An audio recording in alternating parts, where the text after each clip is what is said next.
As far back as anyone can recall, Mount Shasta has been considered a starting point for a place where lights glow in another planet. Those are not the sun's property, where figures move without leaving any trace and where the sole solution to each. The question is complete silence from weird rites performed deep inside the woodland from the perspective of those whose no census has ever included names. Documents from a city allegedly built from light to creatures thought to be able to read minds. The video will solve all the mysteries that Mount Shasta is all around, so hurry up and fasten your seatbelts as we begin today's mystery. However, initially you will have amazing good luck if you previously liked and subscribed. This video concludes. Some mountains are only there because geographical representations. However, there are individuals who bear the burden of Mount Shasta. A whole mythology is one of the uncommon few encircled by the Northern California's wilderness. Magnificent Peak is more than just a natural. It is also the focal point of one of the United States' most bizarre legends. Claims that a city is mentioned in folklore, concealed far below the mountain, home to an enigmatic race whose intelligence transcends all limits. The Lemurians of our era. Who are they? What has caused them to arrive where they came from? Permitted Mount Shasta to keep it standing for many years as a holy and enigmatic haven where the line between fact and fiction becomes oddly slender with an elevation of more than. The mountain is around 4,300 meters, 14,000 feet, high. Ascends vertically out of the verdant valley below without any surrounding ranges, giving the impression that a legendary pillar rising out of the ground itself. And that isolation is exactly what it is. Paired with its towering height that adds to the nearly unearthly sensation that one feels standing in front of Shasta, as though it is not really a part of this reality. On clear days, Mount Shasta is said to be visible up to 140 meters away. For centuries, the picture of this, a quiet crest that rises into the sky, has become a source of motivation in addition to for explorers, poets, and painters. But for those who are lured to the unknown, it is understandable why the indigenous peoples residing near Shasta from the Victory and to the Shasta tribe itself, the Modoc, have consistently considered this mountain to be holy. They don't just honor it. They consider Shasta to be the home location of the ancestors' old spirits and of entities that are not human realm myths transmitted through. Mount has changed over the years, transforming Shasta into one of the best facilities of spiritual vitality in the U.S. But among the several tales that there is one around the mountain, myth that has transcended the boundaries of native culture and permeated. It is ingrained in the communal mind. The story of a metropolis concealed beneath the mountain and of a prehistoric race that has a certain level of knowledge that the world still doesn't comprehend. And from there, the Lemurian mythology in the city of Telos starts with centuries of spiritual mysticism. Individuals who are interested in and drawn to the inexplicable have shared tales of a once great civilization said to have been submerged by the sea in times similar to the Lemurian civilization. However, Atlantis, which has gained broad recognition because to the appearance of Lemuria in ancient Greek writings later in documented history, although it is equally enigmatic and in line with one of the most bizarre myths pertaining to Mount. When Lemuria was destroyed, Shasta catastrophic geological occurrence, a team of survivors set out on what was characterized as a divine. In the Exodus, they selected a single mountain in California's north as their new sanctuary. Below Mount Shasta, they constructed a hidden city called. This city has endured through the generations of tales. Weren't merely a residence, it came to represent understanding well in advance of its time. The Lemurians were said to be creatures of remarkable height, frequently up to 7 feet tall, with thick, glowing white skin, gorgeous hair, and a refined demeanor that gave the impression that they had arrived from a different planet entirely. Their lengthy, elegant necklines were frequently embellished with collars adorned with gemstones, which give them a sense of divinity and otherworldly. Their attire was made up of flowing long white robes However, the reason why the Lemurians were one of the most fascinating races in mythology. In esoteric circles, there existed more than. It was the technology that affected their appearance. It was thought that they possessed the stories that surround them don't. Reluctance to assert that the lemurs had developed energy types that were still unidentified by contemporary science, which ranges from reverse electromagnetism to gravity, and even the time and space manipulation. It was claimed that they traveled by using cigar-shaped airborne vessels capable of emerge directly from the ground and disappear into the sky in a single glance. Within Telos, as reported by those who assert that they were led there during states of profound concentration or by means of spiritual pathways, there's a system of tunnels are illuminated by the light of crystal energy in which each chamber. And the magnificent hall is embellished with priceless metals and stone with exquisite carvings, building a city that is more than just a residence, but a live representation of the balance between intelligence, technology, and spirit. Possibly the most fascinating element is found in the Lemurians' stated spiritual qualities, according to. They had a unique organ that was situated, how many in the middle of the forehead, would contact a third party that permitted them to move items and interpret thoughts using purpose and even disintegrate themselves into obscurity when they didn't want to be observed from every story that has been told. The Lemurian's picture appears down as a mirror that reflects the human enduring desire to coexist peacefully together.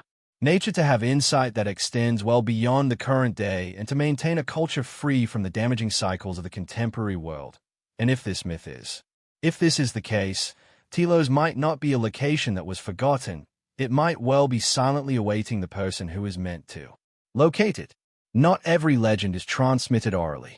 Of mouth and the Lemurian story, Mount Shasta started to take shape beneath it, close to the 19th century's end, because to Frederick Spencer, a young, in the summer of 1883, Oliver was still. Oliver, who was only a teenager, was assisting his stakeout mining claims close to the work appeared to be at the base of Mount Shasta. It's easy enough to label the property with identifying the locations of wooden posts. However, what ought to have happened one afternoon, routine turned into an occasion that would change the trajectory of his life forever. Oliver continued to grasp a pen in his hand. His arm began to shake abruptly, unmanageably to his surprise, and, bewildered, his hand started writing odd remarks that he couldn't control.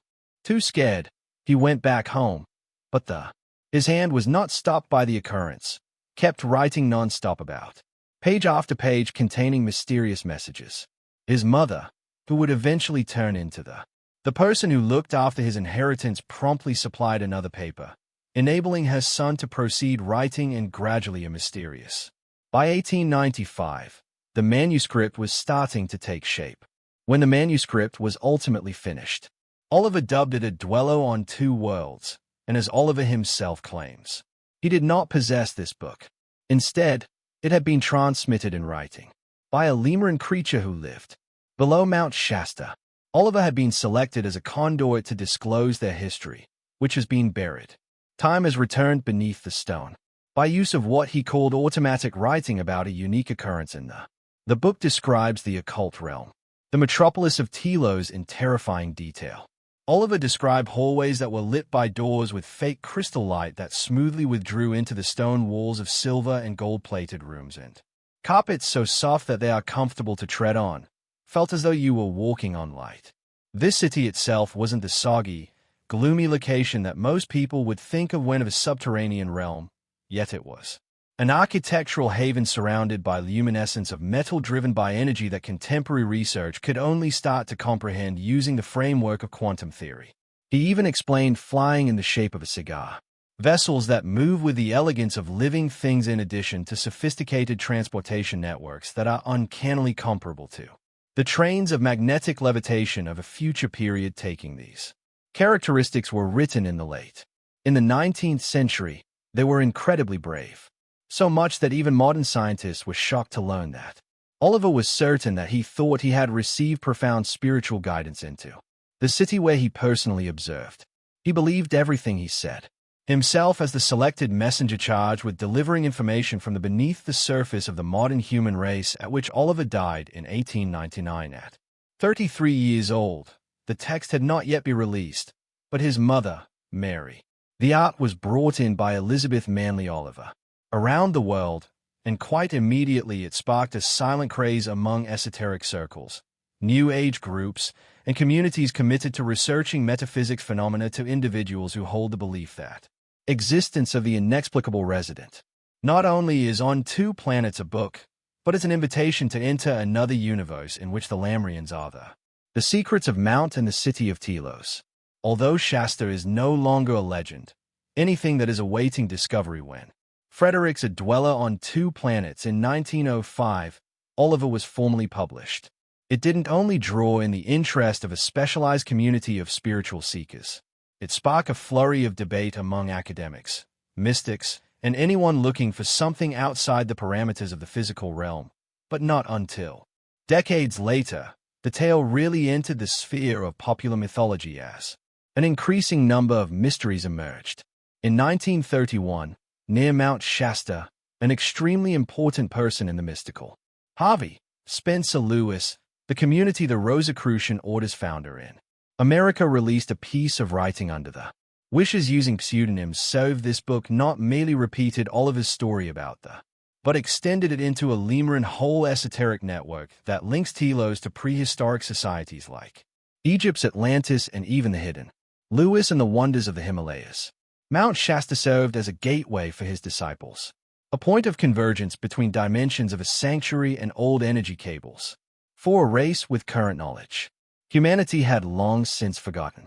During the 1950s to the 1980s, a surge in meditation groups, metaphysical sects, and communities residing on the outskirts of people from modern culture started flocking to Mount, as though pulled by an unseen force, Shasta. What happened to the Lemurians was continuously renewed and sent in spiritual whispered meditations, meetings, and journeys into the woodland, where it was thought that if a doorway was genuine enough, it might reveal itself, as numerous people claimed to have encountered lofty, silent entities, white-robed, knowing eyes moving through the trees so gracefully that time itself appeared incapable of affecting them. Some religious communities went farther, demanding that the Lemurian continue to speak with the outside world without using brain waves rather than voice. Intuition, or what they referred to as dreams so realistic that some people couldn't believe, stated that they were cured during deep meditating at the mountain's base. Others claimed to have been led by creatures of light, and some people who described events that took place in crystal-lit Lemurian caverns where they shared lost periods in human history. Naturally, history in a contemporary world, based on reason and science, such as stories, are frequently written off as fantasy. However, it is precisely this lack of unambiguous confirmation that has made them out. Making Shasta even more seductive is one of the peculiar characteristics of old legends are that they are rarely restricted to the pages of a book. They frequently figure out ways to of resurfacing without using science verification, but via the repeated existence of inexplicable phenomena. And tales like this at Mount Shasta occur surprisingly frequently. One of the first and most prominent reports appeared in the May 22, 1932, issue of Los Angeles. Occasionally, a man named Edward was the witness. Lanza is a rail passenger, traversing the Shasta mountain range based on his account of a peaceful afternoon as the railroad approached an odd glow at the mountain's base. Suddenly, the southern slope erupted, so outstanding that Lanza and a few of others were forced to strain to avoid its light. When he inquired with a train attendant regarding the peculiar radiance, the response gave him even more uneasy. Since you've seen it yourself, Lemurians are carrying out their custom, motivated by a persistent sense of discomfort. Later went back to the vicinity of Shasta to learn more about the mystery. He interviewed residents, had meetings with ranchers, and talked to residents along at the edge of the forest, only to hear the same something repeatedly. Somewhere in those, there's a mystery in the mountains community in the eyes of these residents. It was reported that Lemurians occasionally emerge in the little towns for a brief period of time. Around the mountain, they would buy odd things like salt, sulfur, and pig fat, and make payment with gold bars. Far more than the actual products. When questioned about their names or places of origin, they would just nod, smile, and vanish, left behind perplexing stays and questions that remain unsolved. Some locals went one step further, asserting the light Lanza had observed wasn't an isolated incident, but rather a component of an old custom carried out at sunrise and sunset in remembrance of the vanished continent of. According to reports, Lemuria sank into the depths of the ocean. They thought the light was a tribute and an expression of thanks to the new territory, the hallowed haven of spirits that made it through the great. Edward Lance's tale of cataclysm was not the sole one. In June of 8 years later, 1940, Another piece, this one from the Mount was propelled by the Stockton record, taking the Shasta mythology to new heights. Edward Larkin, a lecturer at Mount Low Observatory, had allegedly observed something noteworthy while adjusting his telescope's calibration within its view. He observed what he called an enormous architecturally significant marble temple so elegant and magnificent that it exceeded even the constructions of the old Greek classical culture or Yucatan. Larkin stated as much when he later tried to move the same location as the temple had disappeared completely. However, many people disregarded Larkin as misled by the astounding detail in his descriptions and their eerie likeness to Oliver's story in A Two Planets Inhabitants left many wondering if this is all true. Among the tales that have been passed down through the generations, there is one specific Mount Shasta, details that are difficult for people to overlook. The impression that these enigmatic creatures are not limited to the realm of legend, that occasionally they appear in the world of. It is believed that occasionally persons observed a tall person in a flowing white robe standing at the brink, barefoot of the woodland, followed by the flash of an eye. They disappear, melting into the air is among the most commonly told. The Lemurian woman's story is one that, one early morning, a panther springs in. In 1970, a handful of campers were sitting next to the water when they suddenly, I saw a tall, elegant woman, having long hair, quietly exit the dark forest. She proceeded straight to the stream, dipped herself into the cold water for 5 complete minutes, after which it rose, turned, and returned silently to the woodland, leaving nothing but quiet behind her. Some tales even imply that the Lemurians have occasionally quietly got involved in human affairs and with kindness, according to a farmer's story on Shasta's eastern slopes, who was.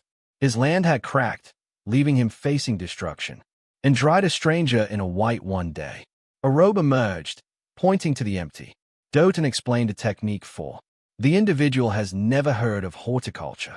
Prior to a couple weeks after attempting, the land was proposed by the foreigner. Started to get better, and the crops prospered, but after that, the farmer didn't see the man again.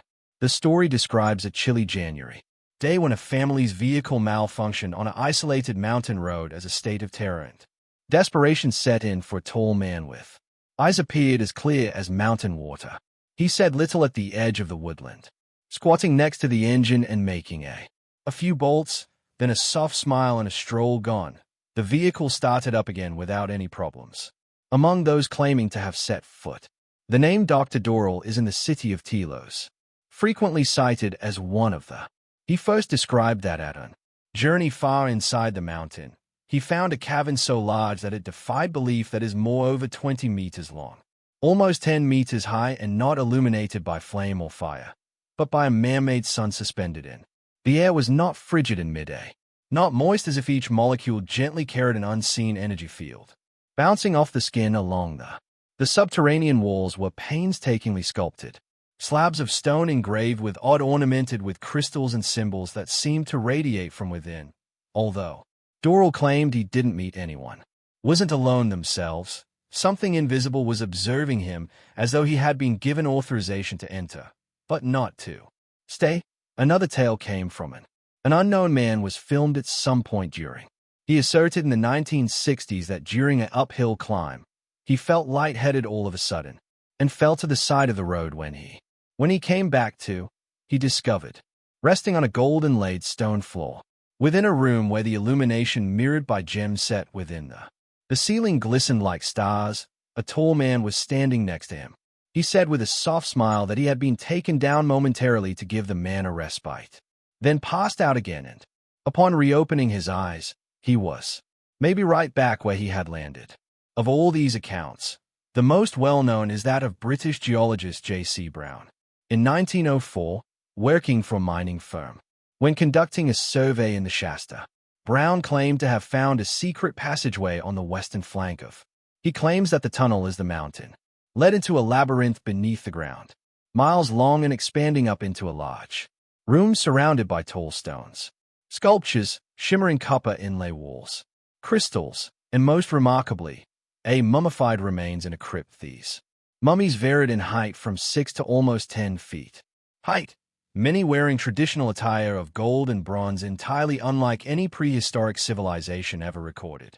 In the Americas, he stated that he had drawn detailed maps of the site before departing to prepare for a full-scale expedition. In 1934, after 3 decades of silence, he decided to share his discovery and invited 80 individuals to join the expedition back to the site. The departure date was set, but on the night before the journey, J.C. Brown disappeared. Since then, the cave of J.C. Brown has become a legend within the legend. Some claim to have found the entrance again, only to return and find it vanished.